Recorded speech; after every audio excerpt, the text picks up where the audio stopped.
Central bankers react to a loss of momentum to the global economy. You come inside the Bloomberg and you can see this is the OECD leading indicators for China, the U.S., and for Europe. China is that yellow line there as we sort of attempts to bottom out. Still with us, Michael Zezas of Morgan Stanley and Thomas Digenan of UBS Asset Management stays with us as well.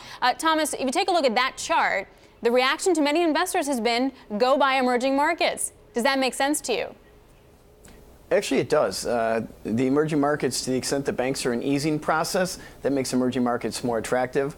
I think the risk you'll see is that there is a reason the banks are easing. And emerging markets is one area where you have had economic weakness.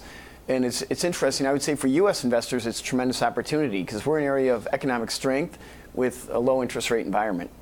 But how long is that really going to last for, Michael Zezas? And you can see that in central bankers over the weekend, pretty much anywhere. I mean, Mr. Kuroda today talking about there's more potential easing from the BOJ. You have Peter Pratt of the ECB talking. You have Bill Dudley here talking to us about inflation being a symmetric target. I mean, what do you think about that? Yeah, I mean, well, first I'd say we tend to agree that EM is kind of your best opportunity within equities at the moment, and a lot of it has to do with the Fed. And you got to question what's the Fed being motivated at this point. And if you are looking for the Fed to become more dovish, I think there's going to be plenty of economic data points to get you in that direction over the course of the year.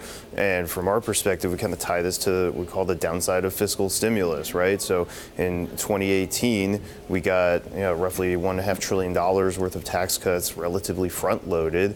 And that was a very sort of traditional Keynesian-style stimulus.